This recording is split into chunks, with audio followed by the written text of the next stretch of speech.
Hey guys, in this video we're going to look at the song I Won't Back Down by Tom Petty and the Heartbreakers. And when I say look at the song, I mean to literally pick it apart to see how it was written. Not just to learn the chords to passively play along, but to really get inside Tom Petty's head as a songwriter to understand how he composed this chord progression so you gain some insight for your own songwriting too.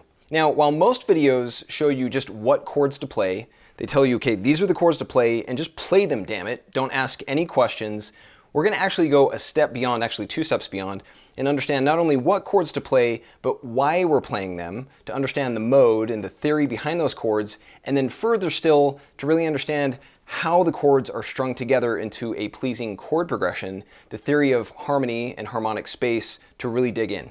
Now, we're going to do this on 2 instruments, both the piano and the guitar, so you really understand how the song was written. And let's start with a little snippet of the song so you know what it sounds like.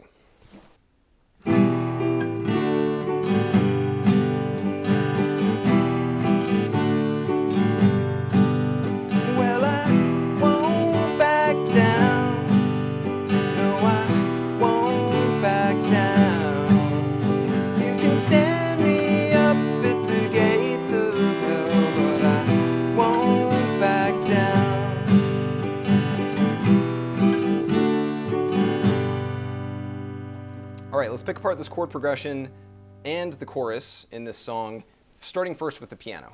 In the intro, it starts on the E minor chord. So just above middle C, we have E, G, and B. Together that makes E minor in the root position. To reinforce that chord with my left hand, I'm going to play 2 octaves of E. The next chord is D major, so we're going to go down with my right hand to D, F sharp, and A. So that's D major in root position. My left hand is going to play 2 octaves of D to reinforce that chord. And then we're going to go up to G major. So D is going to be played with my thumb, and I'm going to move up to G and B. So that's D, G, and B, or the G major chord in second inversion. And to reinforce that, my left hand is going to shift up to play 2 octaves of G. So that's E minor, D major, G major. And we play that a couple of times in the intro. Then in the verse, we play that same chord progression, E minor, D major, G major, and then E minor, D major, G major, E minor, D major, and then we go to a C major. So C, E, G with your right hand and 2 octaves of C with your left hand. And then repeat that again, E minor, D major, G major. Well, I won't back down. No, I won't back down. You can stand me up at the gates of hell. Well, I won't back down. So that's the verse. You repeat that a couple of times with verse 1 and verse 2. And then in the chorus, the progression picks up a bit, starting with the C major to G major, D major, G major, C major, G major, D major. To slow that down a little bit, what it is the C major chord in root position, right at middle C, and then easy finger movement down to G major in the first inversion with B on the bottom, and then up to D major, D, F sharp, and A in root position, and then back to G major, first inversion, C major root position, G major in the first inversion, back to D. So that's hey baby, there ain't no easy way out. And then it does a bit of that again. So from D to G major, C, G major, D, and then back to the regular progression of E minor, D major, and then up to G in the second inversion with D on the bottom. On the guitar, it's all of the same chords.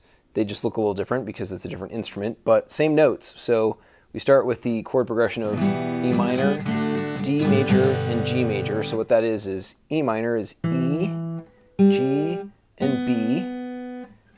So we play that like this. And then up to a D major. So it's notes D, F sharp, and A. and then G major, G, B, and D. So we play that a couple of times. It's in 4/4 time, so we go 1, 2, 3, 4, 1, 2, 3, 4, 1, 2, 3, 4, 1, 2, 3, 4. That's the intro. Then in the verse, we repeat that same chord progression. Well, I won't back down. Now I won't back down. Stand me up at the gates of hell. So it's a C major, C, E, and G. No, I won't back down. So E minor, D to G. And then in the chorus, we have a quick switch between C, C, G, G, C, G, D, G, C, G, D. So it's a lot of movement, and it's moving pretty quickly. So it's, again, C, C, G, G, 1, 2, 3, 4, 1, 2, 3, 4, 1, 2, 3, 4, 1, 2, 3, 4. And then we repeat that again, but with D, D, G, G, C, G, D, E minor, D, G. So I Won't Back Down has only 4 chords in total. In order of appearance, they are E minor, G major, D major, and C major. Though the next question is, why are we using these chords in the first place? It's one thing to know what chords to play, but why are we playing them? So we're going to dig a little deeper on this by starting with the chords and then figuring out what mode these chords are in, because that's going to explain why we're using these chords. Now, in this song, G major is the tonic. The chord progressions really resolve to G major. It's kind of the home base here. So G major is the tonic, so we know it's in the key of G. So from there, let's get our bearings by writing out the G major scale. So we have G, A, B, C, D, E, F sharp, G. That's the G major scale. And those are intervals 1, 2, 3, 4, 5, 6, 7, 8. The G major scale is going to give us, like I say, our bearings here. And right away, we can start to place these chords within the key of G. G major is the 1, so it's the 1 chord. So we're going to write G major right here. And then we have C is the 4. So we're going to put C major right there. It's in the 4 position. D major is the 5. So we're going to put D major right here. And then E minor is in the 6 position. So if you just looked at the chords in the song, you think, oh, it's just some random chords. But within the key of G major, they have some context, and this is what they are. So the next step is to figure out what mode this song is in, because that's going to tell us why we're using these chords as they are, how they function. So here, G major is a 1 chord, so it's a major 1, shown by the Roman numeral, major 1, capital 1. So G major is in Ionian, Lydian, and Mixolydian. So far the song could have been written in any of those modes. So looking at C major, it's a major 4 chord, which shows up in the Ionian mode, the Dorian mode, or the Mixolydian mode. So far the song could have been in Ionian or Mixolydian because both chords are in those modes. So looking at D major, the major 5, that's in Ionian, it's in Lydian, and that's all. So that basically we already know that this song is in Ionian because all 3 chords, G major, C major, and D major are in Ionian. And to confirm, let's look at E minor, which is a minor 6 chord. That's in Ionian. Minor 6 also shows up in Lydian and also in Mixolydian. But because all 4 chords are in Ionian, that tells us that this song, I Won't Back Down, is in the G Ionian mode. So now we know what chords to play: E minor, G major, D major, and C major, and we figured out why we're playing them, because they all come from the G Ionian mode. So the next question is, why did Tom Petty arrange the chords like he did? What informed the movement between chords as he moved from one to the next? Part of it has to do with the way that the chords are used to support and follow the melody, but also because of the way that chords are informed by the theory of harmony. So to explain, let's start with the circle of fifths. This fundamental pattern illustrates how all notes and chords are connected to each other in music, which we can visualize with the color wheel.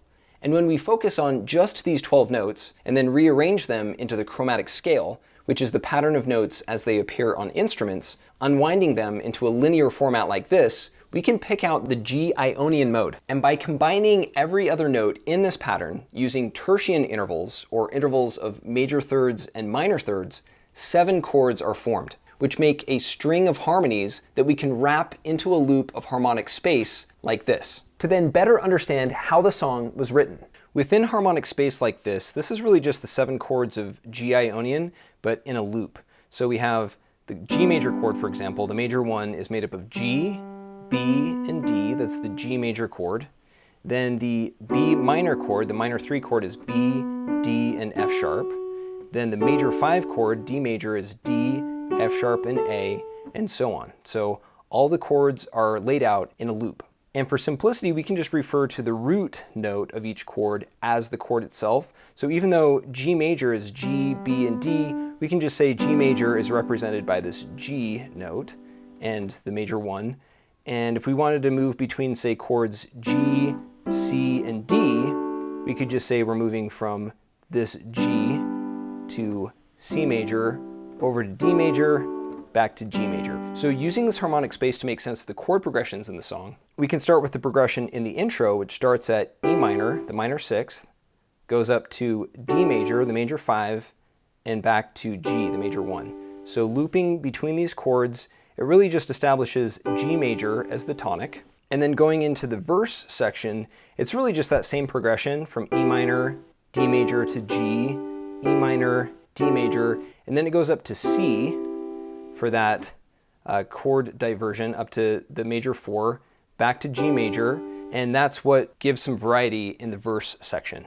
And then in the chorus, things really start to move where we go from C major, major 4, to G, major 1, back to C, then to G, D major, major 5, back to G, C major, G, D major, then resumes to E minor, minor 6th, back to D major, major 5, and then to G, major 1. So now that we know what chords to play and why we're playing them, that they're all from G Ionian, and how these chords flow through harmonic space, we have enough information to really see and hear it all come together from beginning to end. So let's play through the song to see this magic come together.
So that was I Won't Back Down by Tom Petty and the Heartbreakers. And a couple things to notice about the official music video. Tom Petty and the Heartbreakers. The Heartbreakers, I always thought that was such an audacious name. Like, to call yourself a heartbreaker is just the epitome of awesome. And if you look closely, you'll notice that a couple of these heartbreakers are straight up heartbreakers. We've got George Harrison and Ringo Starr from the Beatles, and Jeff Lynne, who with George Harrison was also in the Traveling Wilburys with Tom Petty. And Ringo Starr with stars on his jacket is just as cool as can be. I mean, seriously, who goes by the name Ringo Starr in the first place and then wears stars on their jacket to reinforce the awesomeness? Thank you for watching. Hopefully this was helpful, gave you some insight into how the song was composed. Let me know what you think in the comments and if there's anything else you'd like me to cover, and I will see you in the next video.